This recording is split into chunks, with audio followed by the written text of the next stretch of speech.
Welcome back to Used to Sew, a podcast about sewing machines, sewing history, and sewing culture in the past and present. I am your producer and co-host Aradia, daughter of your main host T.R. Kelly, who is here today to talk to you about more of the book Fabricating Consumers by Andrew Gordon, mainly covering the period from 1900 to the 1930s, and how the sales methods of Singer were both alien to and remarkably successful in Imperial Japan.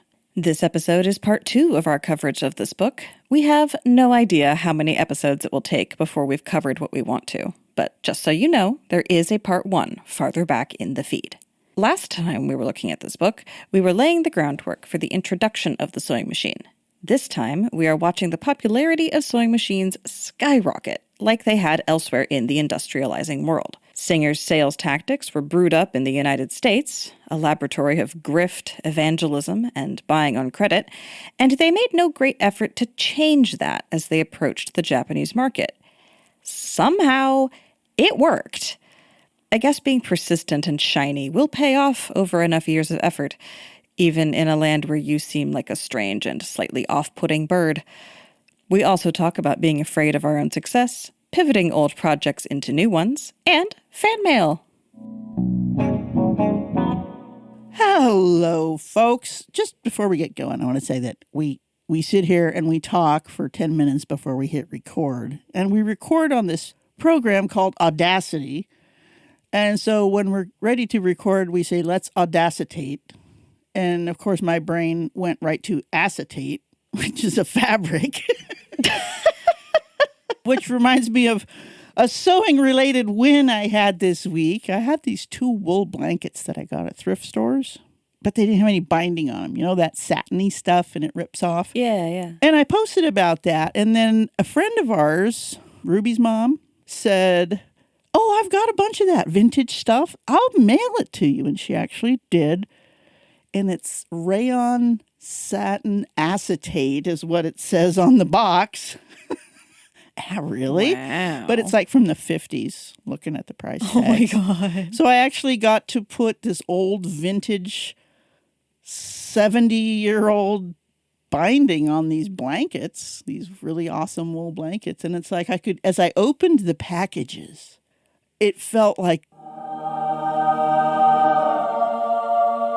like the binding was like, finally, I've been waiting so long to be used. Seriously. You know, old things that are still in their packages just have the weight of time and patience in them. So now every time I pull these blankets up, oh, look at that nice satin blanket. So you might be asking yourself, why do blankets have that satin binding on them? Because you're all picturing it now, right? Yeah. 2 reasons. When you're in bed and you pull up the covers with your little monkey claw hands, you pull the weave at the top of the blanket, and it eventually breaks the warp threads. And then you'll start getting a lot of fraying, right? This happens on woven rugs, too. When you snap them to get the dust out, breaks the warp. So on the blanket, if you put this big, and it's wide, it's like 2.5 inches wide on each side. Now when you go to pull up the covers, you've got this nice, sturdy, soft, rigid thing to pull on. Plus, now it's up next to your cheek, and it's so soft and satiny. Lots of little kids have memories of rubbing that satin blanket edge on their face. Oh, anyway, so including my dear husband, who should be home in about a month, and he will look at these blankets and he will rub them on his bearded cheek and go, so soft. So that was my sewing-related win for the week. I actually got the vintage sewing stuff from a friend. How cool is that?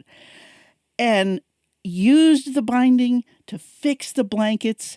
No money was spent, I guess, except a little postage for send that stuff to me. That's awesome. And it still had the price tags on. This box of blanket binding was $1 from Bullocks in Los Angeles, which is where my grandma used to shop. The world we weave with our sewing threads. You know what I'm saying? Did you do any sewing or crafty stuff this week, Greg? I got most of the way through turning a random ancient project of it was like an attempt at a circle skirt that the fabric wasn't big enough ever Right? for me. And so I was like, I'll make it into a little cape. I'll make it into an apron. I'll make it into a this. I'll make it into a that. And it's just sat there never getting done. And I have some guest sheets that I just have really nowhere to put them. And I was like, it sure would be cool if I had just like a bag. I could put the guest sheets in. I was looking at the circle skirt ish thing, and I'm like, yeah, if I just sew that and that, then I have this like big poofy, like it's an awkward shaped bag, but it just requires me doing 2 lines of stitching, and then an old dead project is now a fresh new useful thing. vessel. Oh, So yeah, very, very small, but it did feel like moving a large chunk of energy because that's been sitting there for a very long time. and again, you used fabric you already had to solve a need. It's like, hey, instead of going and buying a thing or whatever, that's what we're all about here at Used to Sew. I didn't even have to get scissors out. I just like stitched and turned the thing inside out, and now it is poof. Ta-da. Pre-cut project. So easy. Yeah, exactly. Sometimes you don't even have to start a new project. You just have to pivot on an old one. Oh, that's a good segue here. I'll have a segment. So a few episodes ago, we discovered that I made a fatal quilting error. I was trying to make a baby quilt for a friend and didn't work out. I'd even bought new fabric, tried to follow the directions, but it was just way above my skill level. So then I still have this fabric. Well, what am I going to make with it? Well, I've been kind of obsessing on aviation videos lately. And the look, okay, this is deep nerdy stuff, but the look of a Boeing 747 nose on, straight at it, is beautiful geometry. So I sketched it out and I started making little cardboard quilt templates. And then, well, my quilting design could be the spinner that's inside. Oh no, I could do the fan blades. So now I'm designing this aviation related wall hanging based around the 747 with all sorts. I guess this got into me from looking at those space shuttle quilting designs. I don't know. I'm seeing a through line. I'm seeing a connecting thread. So I'm designing this Boeing 747 wall hanging that I am just so excited about. I mean, oh, very cool. I might mess it up, but the excitement I'm feeling right now about how I'm sketching it all out and stuff, and it's like, TR, you just messed up a complex pattern that somebody had already figured out. Now you're going to go make your own? What in the ADHD? But I have the perfect fabric. I have to. As long as you're getting the dopamine now, it's fine. Oh, yeah. Fine. I mean, think of your sewing and your quilting as like, what do you really, sometimes it is the finished project. I really want that to be done. Other time it's the process of doing it that's the joyful part. So it's like, make sure you slow down and sniff the sewing machine oil and really feel the fabric and look at the thread colors and go, wow, look at this wonderful thing I'm getting to do right now. Of course, then if you're just really excited to wear the jacket and then you skip ahead in the pattern and mess it up, my sister. So it's usually when I'm trying to actually get the thing done that I screw up. But if I'm just sort of putting along and enjoying the process, I usually can have a wearable attempt at least. So I think it was my feeling of not only was that quilt way above my skill level, I've had a deadline in my mind for it. But anyway, it's good to hear you got in the sewing room and did a thing. Yeah. Which machine did you use? Did a little thing. Well, I was originally intending on using the serger because I was going to do, really like sturdy bag edge. But then I noticed that it was already a finished edge on the fabric. That was part of why I had chosen it to try to make a skirt out of. So then I ended up moving over to Kenny. Yeah. Yay, Kenny. Kenny and the Jets. One more sewing related win for you upcyclers out there this week.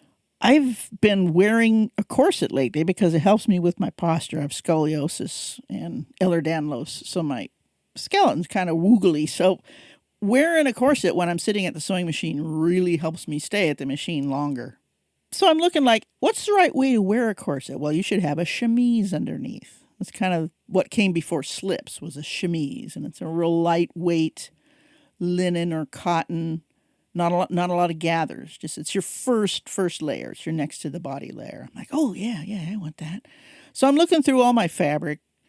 Yeah, I don't have anything light enough and just gentle enough to be that, wait a minute, rips sheets off bed. Don't you need those? Well, I bought the set of sheets and brought them home because they were really high quality cotton, but they're classic sheeting. They are so stiff and crinkly. And so now those are on the bed. And the ones that were on the bed that are now a chemise and a skirt Very nice. were a very light cotton linen 50-50 blend in an unbleached. So it looks, aside from all the top stitching and stuff, it looks kind of vintage, like old. Yeah. And it does. Oh, wow. It does what it's doing. And I'm wearing it right now with all the accoutrements. And it's like, wow. Not only did I actually conceive and finish a project, I used something I already had. Again, like you with your bag, So I was, What a win. What a win. When you're thrifting, look in the bedding section, because often you'll find sets of sheets that are really high quality fabric, and if you averaged out the cost per yard of some of the quality of the fabric there, it's just amazing. So yeah, sheets, any size, any kind. And usually if sheets are really, it's usually the bottom sheet that wears out. Top sheets don't wear out. So keep your eye out for sheets. Sheets. Except for those grandma ones with the big yellow flowers. I think a dress made out of one of those would be so cutting edge, vintage, cottagecore strange. I want to do it. I've taken some old sheets and made just pajama pants, basically. And they're really comfortable. They're very comfortable. Oh, that makes total sense, because sheets are supposed to be against your body, right? So are jammies. Yeah, exactly. Yep.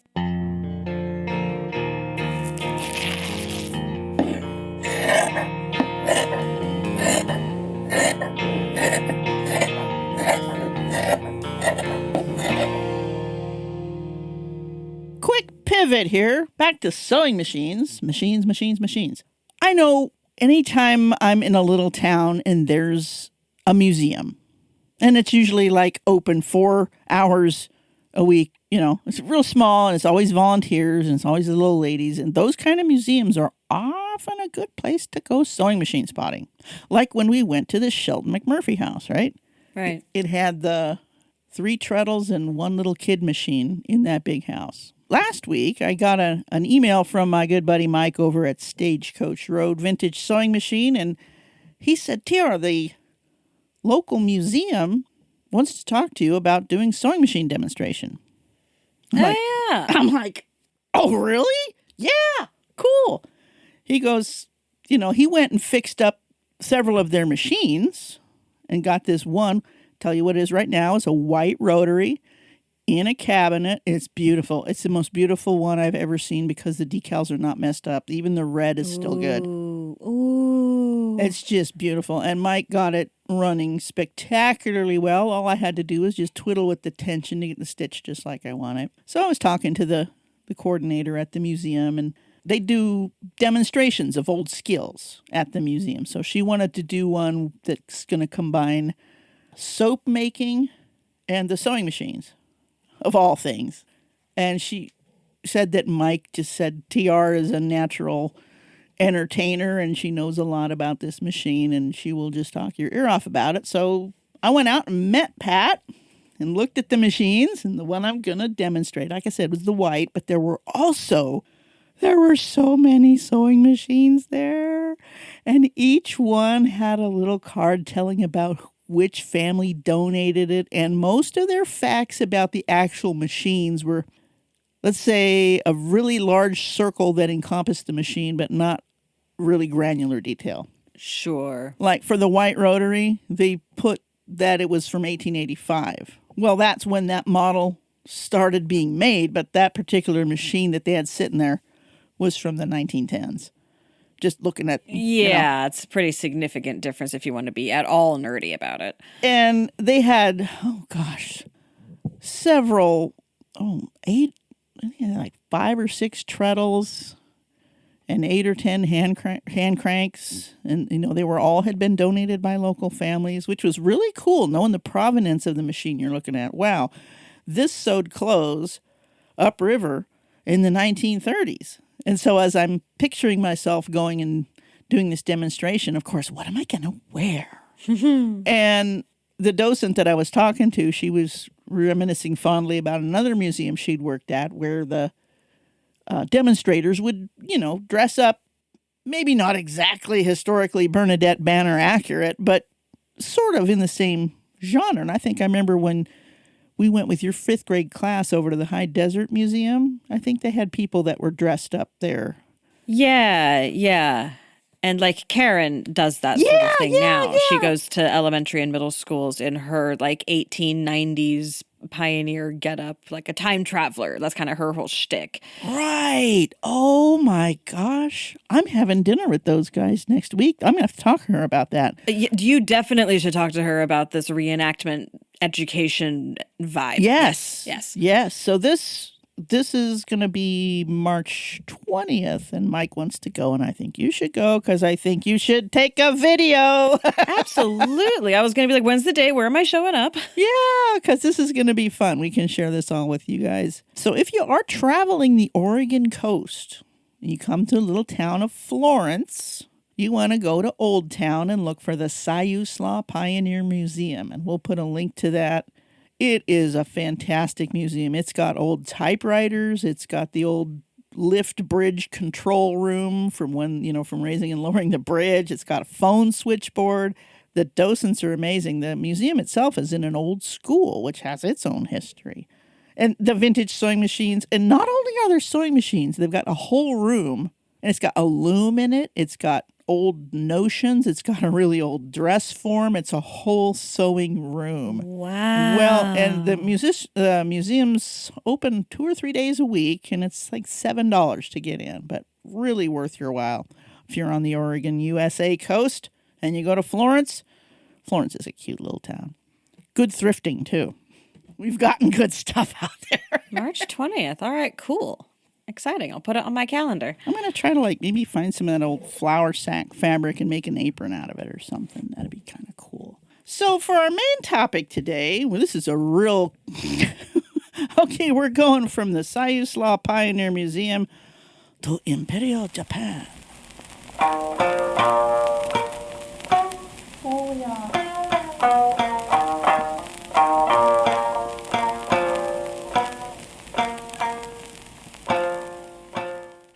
So when last we were talking about the sewing machine in Japan, remember we're looking at the book Fabricating Consumers, The Sewing Machine in Modern Japan by Andrew Gordon.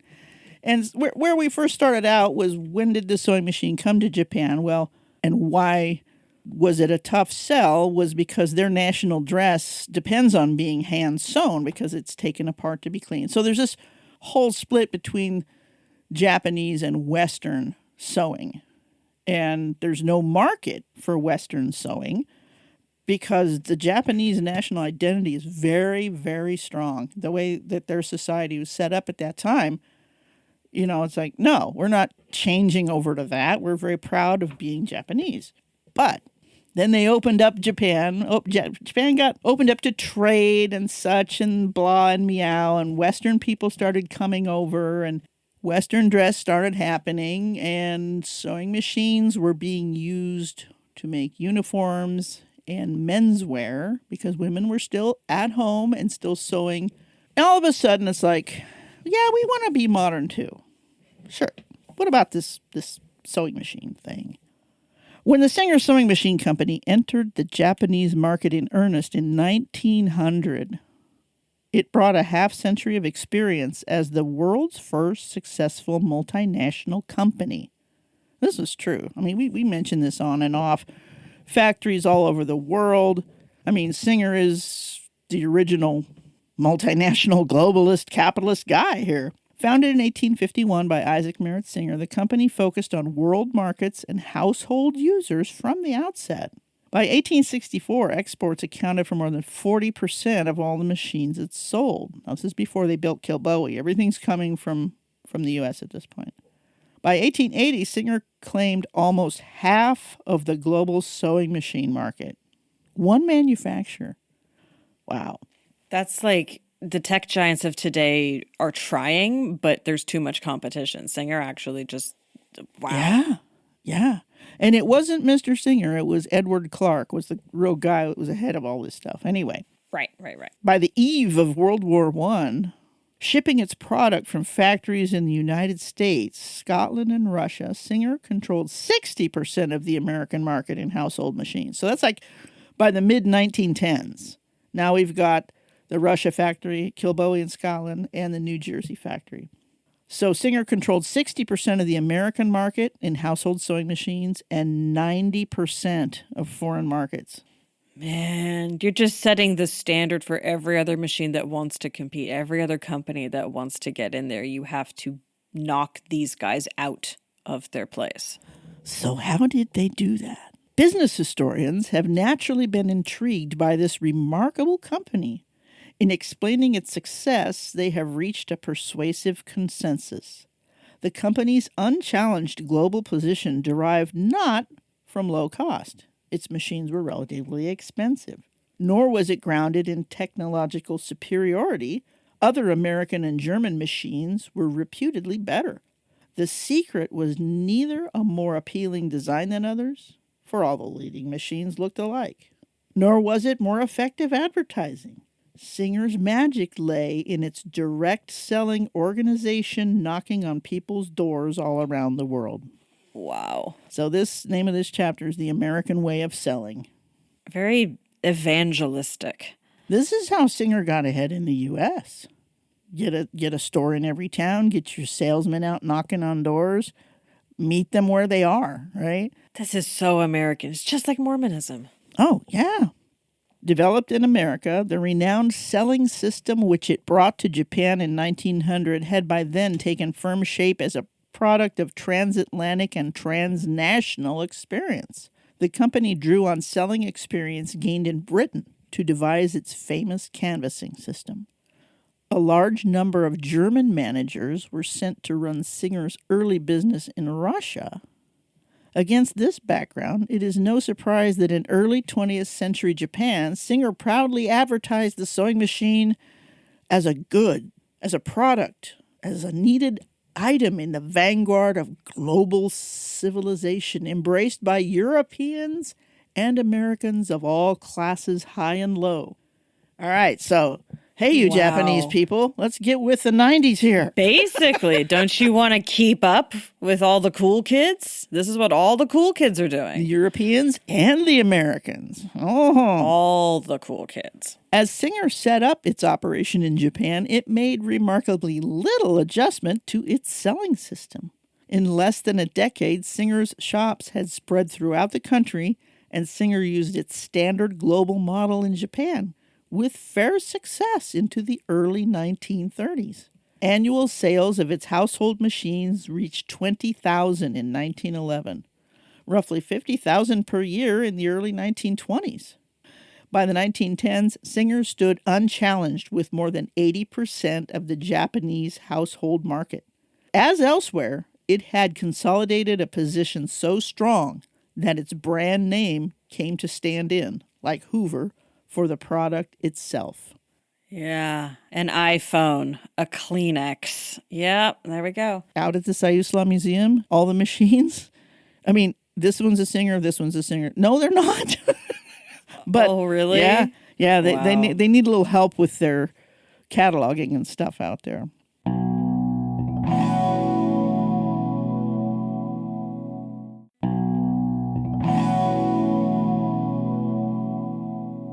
By the end of the 1920s in Japan, Singer employed about 8,000 people. These ranged from salesmen who worked on commission to young women instructors and salaried staff at the head offices and warehouses. Singer's management was quite localized. No more than a dozen American, Canadian, or European men worked as executives at any one time. Measured in employees, Singer was the largest foreign corporate presence in Japan. Although desire far outran the ability to buy it, the Singer sewing machine by the 1920s had become one of the most wanted possessions for that significant minority of Japanese households, mainly urban, who defined themselves as part of the nation's new middle class. It was a practical and desirable possession as well for women who were part of the working class. So the book goes on and on deeply about business practices and all that stuff, but I'm just going to skip around to the stuff that we're probably more concerned with. At the heart of the Singer system stood the salesman. A retrospective account from 1951, most likely the testimony of a veteran Singer salesman, summarizes the canvasser or salesman's daily routine in the pre-war era. A sales office was set up with a goal, say, of 100 machines a month. They send a lot of people around door to door in a given district and record information onto customer prospect cards. These are then turned in at the office. You go out each day, you knock on doors, are you interested? The office chief then sends one or two good prospects. The salesmen are then sent to make second visits. The third visit, the salesman and a teacher will make a visit with machine in hand. They then leave the machine for a free trial period during which the customer gets lessons. By now, a sale is understood to be assured. So they haven't even given any money yet. They get the machine in the house. We'll teach you how to use it. We'll leave it with you for days. Just give it a try. Just let us give you all of this time and energy and a test run. Singer was big enough they could do this. This touches on several key aspects of the Singer way of selling. These were not spot transactions. The salesmen were building long-term relationships. Success required keen understanding of the social world of their clientele, including an understanding among male sellers of the female customers' lives. So this is a very gender-divided country here, and you've got men going to, this was not quite, ooh. Yeah, it's essentially like flirting and seduction for capitalism, but still, like, you're going to be interested in these women's lives, and, like, that's so different. The salesman says, first we would look into the entryway to see what sort of footwear there was, right? Because the Japanese take off their shoes in the front hall. Right, so you can get a quick head count and age approximation. And maybe the daughter of the house is 3 or 4 years old, so we'd plan to come back in several years to try to make a sale. Yamamoto griped that selling Singers was really hard. The buyers were women, so it was particularly tough, because at the time they had no knowledge of the machines, and it was an era of hand sewing, right? They're like, hey, we can't use this for what we're doing. Whatever. Right. They're like, you need to explain to me the need that I have, because I don't see it. Right? Oh, and check this out. This carried on for quite a while all over. For those who already owned sewing machines, Singer's aggressive trade-in policy was crucial. A late 19th century American ad emphasized Singer's willingness to take in old machines, boasting that such imperfect competitor machines, fill in your name here, these machines ought to be put out of existence. We offer to exchange our newest and latest improved machines for your old sewing machines of any kind, on liberal terms. Such old machines as are thus obtained by us will be destroyed. Wait. They literally said, every other machine you've ever purchased is a flaming piece of shit, and we will take it, no questions asked, and sell you one of our nice new ones. Please, for the love of God, stop hurting yourself with having anything but our perfect machine. That is so ingenious. It's so 1890s. In Japan. It's mean. It's rude. It's horrible. It's gross. It's effective. It's American. Insert bald eagle noises, except actually it's a red-tailed hawk here. So, but check out why, right? Because you think, oh, well, okay. But in Japan, this practice, together with an abundant inventory of parts, allowed the company to literally smash its competition, particularly the German makers who had dominated the Japanese market before Singer began full-scale operations. that part, the destruction, we're going to literally smash the, oh my God. Oh my God. Singer's early leaflets in Japan noted prominently its willingness to take in old machines of any make. And Singer veterans recalled taking in any and all German machines on trade-in and then destroying them to eliminate any source of spare parts or secondary markets. Oh my God. So there are certain generations and periods of those machines that are quite rare because Singer was on an extermination campaign. Maybe. I mean, these are all imported German machines, right? Which are, before Singer came along, that's who was really... Wow. That's just so... It's not just fair competition. It's we're taking you out of the game permanently. Yeah. Only a company with tremendous capital resources could afford this costly competitive strategy, since it could have resold the machines, right? Exactly. That's not like they could have resold them. They could have done any number of things, but no, they just destroyed them. I mean, it's not quite on the point of like paying farmers to not harvest their crops, but it feels like a similar kind of insult. Oh yeah, it's so... You don't remember there was a thing, oh gosh, was it the 90s? Cash for clunkers. It was a car thing. You remember that? Oh, yeah. I remember hearing ads for that. Yeah. That's why there's no old cars around.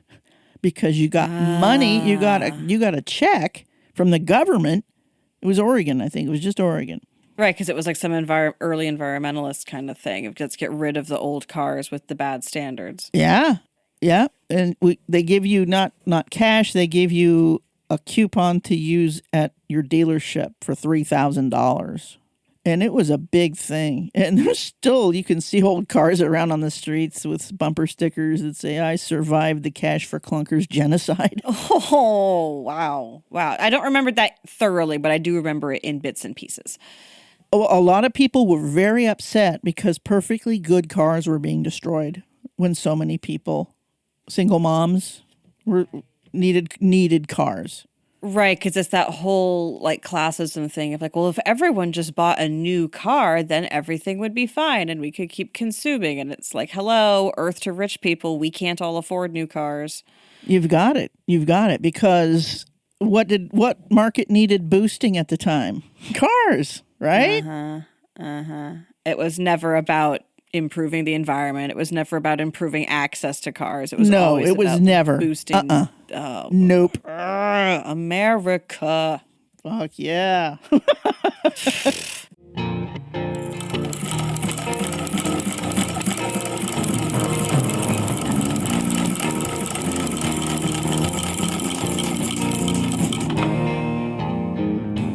Okay, so then there's a whole bunch in the thing here about how the teacher who accompanied the salesman to the home made it socially okay because a woman was going along. Yeah, see, I was wondering about this thinking back to when we were talking about expanding into like the Middle East and how that gender divide boundary thing. So so the teacher is part of the lubricant that makes this work. Women teachers, and they're actually in Japanese. That's the name of this person, is the woman teacher, because she's teaching her how to use sewing machines. So she's the one who gains social access to the house and makes it okay. The salesman then is a secondary. I mean, he's there to sell and demonstrate and all that, but she's actually the one who's teaching the housewife why she needs a machine and what it can do. They're leaving it in the house so you can see for yourself.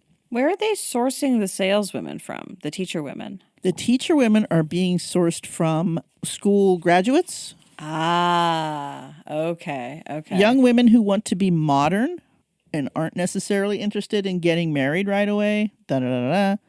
So there's a whole bunch in here about them, but they're young, socially acceptable women who are from good families and are modern, because that's what we're selling here is the modern.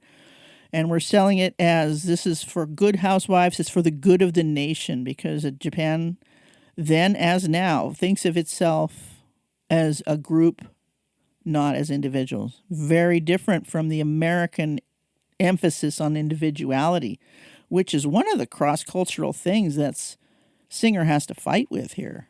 Yeah, for sure. Okay, sorry, continue.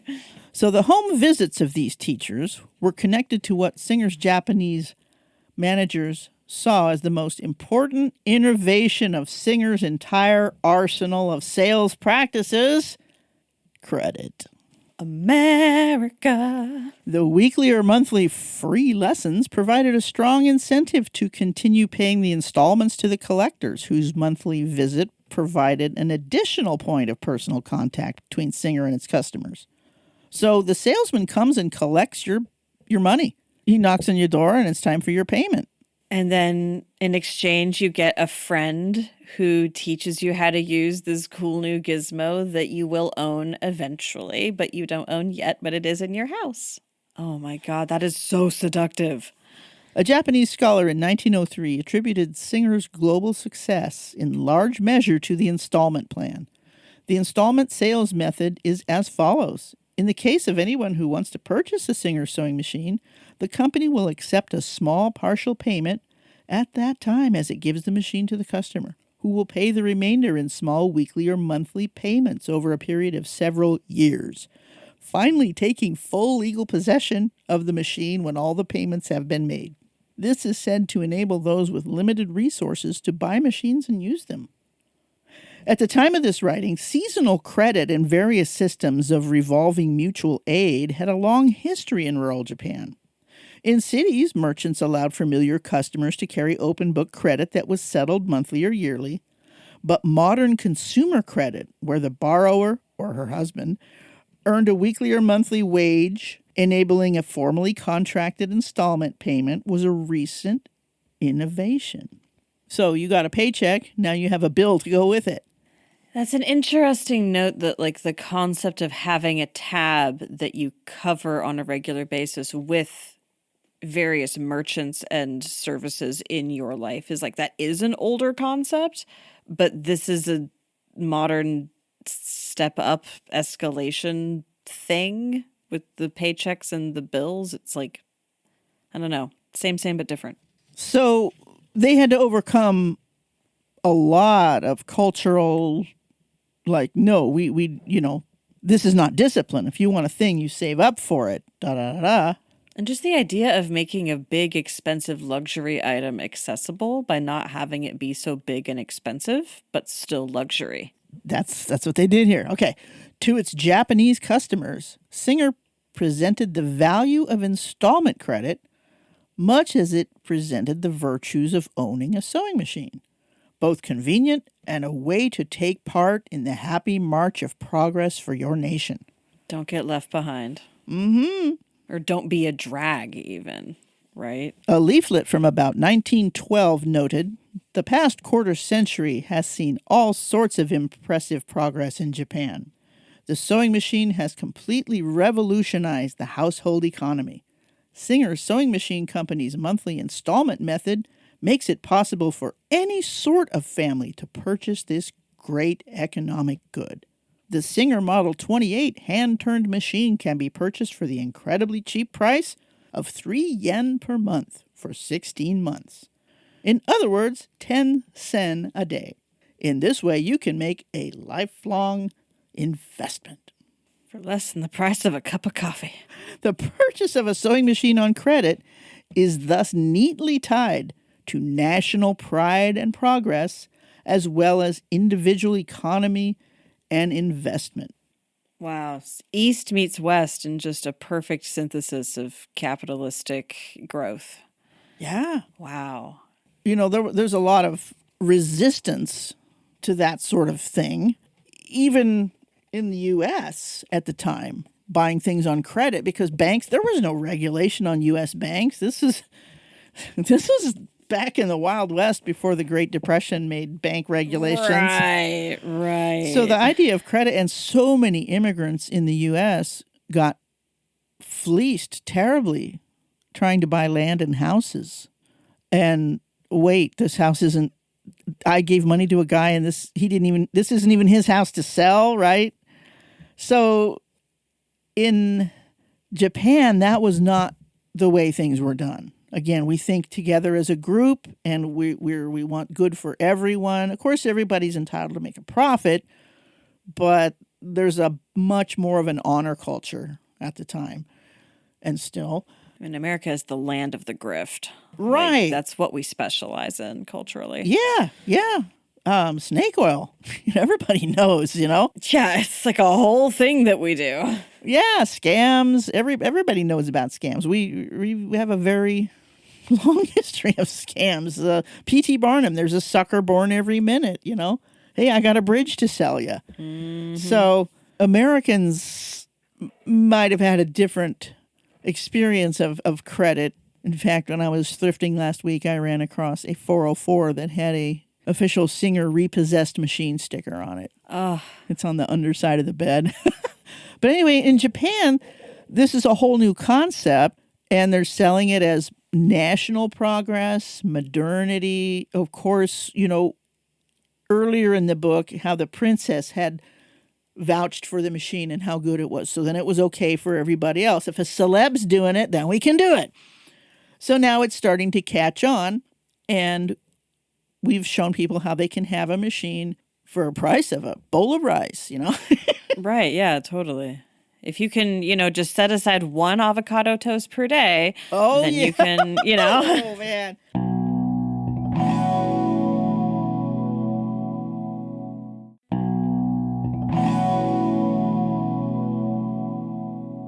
So that's where we're gonna leave Japan today, is in the 1930s. This is before World War II, which changes everything for the entire world and bigly for Japan. But yeah, where do we take the machine next? Wow, this is so interesting because, yeah, I think of Japan as like a very modern, very technological, very like exporting the good shit kind of country, because that's what they've been for my entire lived experience, as someone mine too, and living as a little kid in the 90s. Like, but this is I mean, not the beginning of that, but this is a very important inflection point in Japan being such an economic asset to the US. Like, they had to be convinced in so many ways to join into like the global economic thing. I mean, this goes back even before the sewing machine, but this is a very interesting, like, tight inflection point on how this all goes. Yeah. I just love the cultural, the meeting of two very different cultures and how they're interpreting the sewing machine and how they're getting it into their life and how that changes a lot of things. I mean, now Singer was the one who invented installment credit, so they're the ones that brought that to Japan. Right. I mean, the sewing machine's like a Trojan horse for so much else. Oh my gosh, that's true. That's true. And I've been researching for a future episode about the sewing machine in the far north during the gold rush and how sewing machines got to the gold rush camps, because miners are hard on their clothes. No, really? And I did find the picture of the guy with Pfaff sewing machines on his dog sled. Oh, I look forward to that story. That's going to be a whole different kind of cultural clash than what's happening in Japan. But the sewing machine, what a way to understand the entire world and the cultures, because every culture has made use of it. I mean, I can't think of any place where there aren't sewing machines. Even places where people don't wear a lot of clothes, the sewing machine was seen as a big status symbol early on. Even if, you broke all the needles, just like guns. Before guns were even useful, they were like just having one. It's made of metal. Look at all these little pieces, right? You've shot all the bullets, and now what, Right. And even when we did shoot it, it was not very good at aiming and did not have a lot of kick for very great distances. But we have one, nonetheless.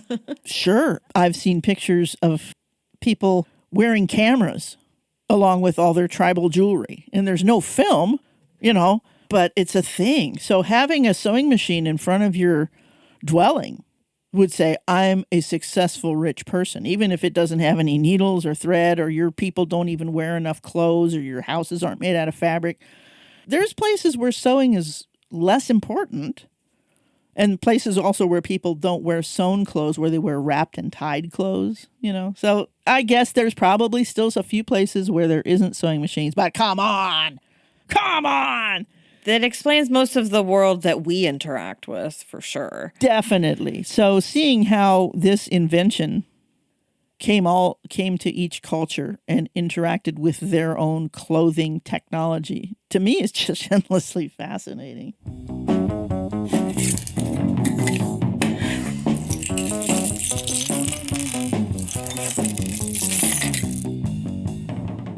So I'm going to move on to another topic here.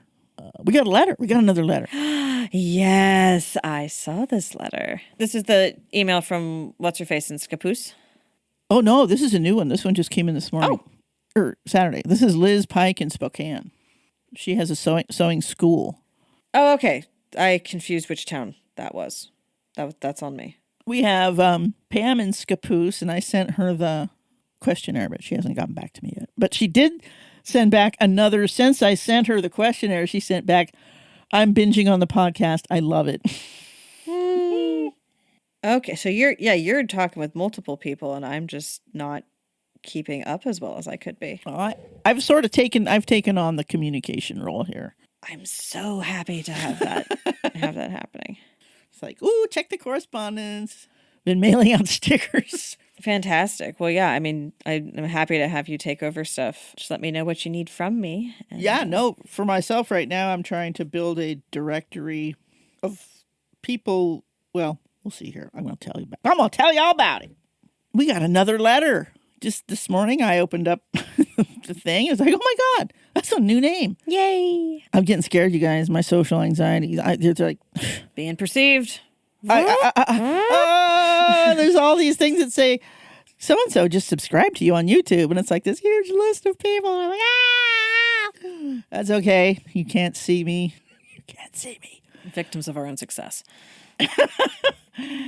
Oh, but today's letter, okay, it came with a lot of beautiful pictures, which I will describe to you because they won't make sense until I read you. This is Liz Pike in Spokane, Washington. Now, I know how to say Spokane because Washington's my other home state. It looks like Spokane. I live in Spokane, Washington, and run a sewing school. I'm a retired teacher, certified K-12. Mostly kids, but some adults too. In the summer, I run week-long kids camps. I recently found your podcast, and I think it took me about 8 days to binge listen to them all. Aww. Thank you. That's awesome. Wow, we're binge-worthy. I really enjoyed them. Lots of really good information. For my classes, I have 10 FAF Passport 2.0s, but when I give my "this is how a sewing machine works" talk, I start with an old Kenmore because most of its parts are on the outside. I can show what raising and lowering the foot does to the tension discs. We talk about thread management. Perfect. Awesome. Yeah. Man, if so many people could actually just sit down and watch something, here's what the tension discs do, and this is why this is a really critical part. We'd have 84% less "my bobbins got bird nests." Right? Anyway, Liz says, your episode about collecting machines convinced me to start thinking about what to really do with all my other machines. Besides my classroom machines, I have lots more. 5 treadles, 3 hand cranks, 2 featherweights, and a partridge, a 301, a 404, 2 Elna Supermatics, a FAF 130, and about 5 others. I'd have to put eyes on to tell you what they are, and 3 Kenmores. Okay, good. Kenmores. Wow. One is really pretty, almost purple with mother of pearl on some parts. Man, I would like to see that. I want to see that. Purple Kenny? I know about a lavender one that has, I've seen this one. I even have the cams for it, she says. To justify all the non-electrics, To justify all the non-electrics, I do a summer camp called Science and Stuffies. Oh my God, that's so cute. It's a STEM camp. That's science, technology, engineering, mathematics. Is that right? Is that STEM? Yes. About how sewing machines got invented. Oh my gosh. Wow. That's just like the Waldorf thing. What I was talking about. Oh my gosh. We start with a hand sewing project because sewing machines hadn't yet been invented. Then we watch a bunch of videos and look at the different ideas of machines I have. So she says Davis, White, rotary, different tensioners. So she's taking the kids through who invented them and what kind they are. And then they sew heart pillows that get donated to a local crisis nursery. Oh, man. Then we pull out the regular machines, that's those FAFs she was talking about, and make a stuffed animal. Oh my God, that's so cool. We need this program so many places. Oh my God. Seriously. Okay, Liz says, when I look at the treadles, it's hard to think about choosing only one or two because each one has something unique about it. Yeah, definitely. I mean, the Davis, of course, is a classic example there. Yeah. The cabinets are all different. The heads store differently. I also have 4 sergers and a couple walls of fabric. Beautiful. My poor children shake their heads a lot. I also have 2 embroidery machines. And she says, that is a learning curve I haven't mastered yet. Right there with you. And then the last sentence, machines seem to magically appear on my porch along with boxes of fabric and etc.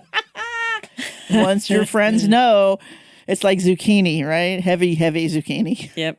And then the best, I give a lot of this fabric away to students. Machines too. Yes. That's the time, the energy, the supplies, the pillows. Now I'm going to describe this picture. This is a small, brightly lit room with a door, but not a lot of windows. All the machines have quilted covers on them. There's Idea walls. I have that fabric, that daisy fabric that on the far, I literally have that fabric. You do have that one. And then the walls of fabric, a cutting table with a cutting table safety poster, which is really good. Lots of totes of things. And then the fabric wall. Look at those colors. The colors. Look at the colors. Okay, look at the top of that picture of the fabric wall. She's got all this fabric stacked floor to ceiling. And in the middle of the top shelf is a little cutout for the furnace vent. Oh my God, that is totally right there. Also, I see a bunch of bookend things. Oh, it's holding back batting on the far right. Yeah, it looks like batting. Oh my God, I could just stare at this picture for hours. This is pretty. She's got a couple pattern cabinets. I love these little quilted machine covers. They've got pockets on the end where you can put the foot control. And the floor is a nice sweepable linoleum, no carpet. Mm-hmm. Yeah, this looks like a really nice room to sew in. And here's a picture of some happy students. With their pillows, the heart pillows. With their heart pillows. And then some of them are made out of kitty cat fabric. Yay! And here they are outside holding things up. And then this meme picture. I love that. I saved it. The thing is, it started out as a harmless hobby. I had no idea it would come to this, and it's a beautiful picture of all kinds of sewing machine, a dressmaker's dummy, tape, scissors, fabric. It's just a beautiful, chaotic, cluttered picture. It started out as a harmless hobby. I had no idea it would come to this. And then Liz's business is called Let's Get Sewing. Private lessons, group lessons, camps, and more. Teaching real sewing skills to youth and adults. 8707 North Wall Street, Spokane, Washington. 509-217-7049.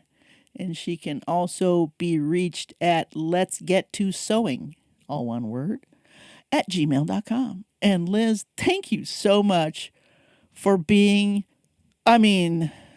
you're a 201. What can I say? This is fantastic. Everything about this is so great. I'm so glad that we are connecting with people that are doing this kind of cool work and getting to know about them and what they're doing and getting to, hopefully platform them to a few other people. Hopefully there's someone in the Spokane area that needed to hear about this. And yeah. Oh my gosh. Well, Spokane is the biggest city in the Inland Empire, which is Idaho, southern BC, the whole Columbia Plateau area. It's a pretty big city. It's bigger than Eugene. It's pretty cool. So what I want to do with this, I'm so glad Liz wrote to me. Let me make sure I get that. Let's get sewing at gmail.com. Make sure I said that right. I want to get a list of people like this, like a list of people who work on vintage machines, who teach about vintage machines, who teach sewing, who are culture keepers, And, if you're one of those people, if you're a hobbyist in your garage and you feel really comfortable with featherweights or vintage machines or whatever, or if you're a sewing teacher, or if you know of stuff like this, if you know about museums that have good sewing machine displays, let's build some kind of a cool resource that we can all tap into with that. So, yeah, if you've got a sewing related business, write to us at usedtosew@gmail.com, and we're going to ask you some questions and talk about you. At least I think, if I don't want to make this a big advertisement podcast, but damn it, there's not many of us and we got to stick together. Not interested in any ads from people who are new sewing machine dealers. No, we're about reduce, reuse, rehab, repair, recycle, repaint, re. Yeah, but I totally think it'd be cool if we had a little page on our website where we just kept track of all the cool indie sewing machine nerds that are like us. Yeah, indie sewing machine businesses. Yeah, exactly. Definitely. Let's connect. Yeah, I'll mail you a sticker. I'm going to have to reorder stickers. A lot of them have been going out. Thank you so much, folks. And thank you for just hanging out with us and listening to us blab about stuff that we're excited about. And you're excited about it too. And that makes me excited. And I'm flapping my hands. Neurodivergent joy activate. Stay threaded. And there you have it, another segment from our book report on Fabricating Consumers by Andrew Gordon, in which we saw Singer sales in pre-World War II Japan go from reluctant to roaring. The way in which United Statesian culture can just muscle into anywhere and somehow charm people into admiring us, even if we are rude and unseemly, will never cease to amaze me. I am genuinely surprised that Singer didn't have to radically change its sales techniques to be popular in Japan, given the culture clash they ran into. But maybe it was that they had such a small foreign management presence? Singer set the goals, but let local Japanese people figure out how to convince their neighbors? That would make sense. I'm still mad about the destruction of old machines in competition with new ones, though. It might not have been as egregious of a classism snub as the Cash for Clunkers program that we talked about, but it's in the same vein of thinking, and I just categorically don't like it. But I'm also the kind of person who is skeptical of progress for the sake of progress, especially when it is the mid-20th century kind of vibe, so your mileage may vary. The music you heard at the beginning of the Japan discussion was some Edo period music from the 1930s. We had to be period correct if we were going to make a musical transition that specific. The link to the video I sampled will be in the show notes. If you want to talk to us about your cool sewing lesson or machine repair or other cool sewing adjacent business, please don't hesitate to write us. We might be scared of being perceived, but we're more than happy to make sure that you are perceived more. As a reminder, we are unofficially sponsored by Stagecoach Road Vintage Sewing Machine. You can reach them at srvsew@gmail.com. Follow us on social media and YouTube. And you can best support the podcast by sharing it with your friends. You can even get ad-free episodes by joining our Patreon at patreon.com/used2sew. Thank you for listening to us here at Used to Sew. We always welcome your additions, corrections, and feedback in general. Please reach out to us via email at usedtosew@gmail.com. Used to Sew is a production of Fox and Raven Media. For more podcasts from Fox and Raven Media, visit our website at foxandravenmedia.com.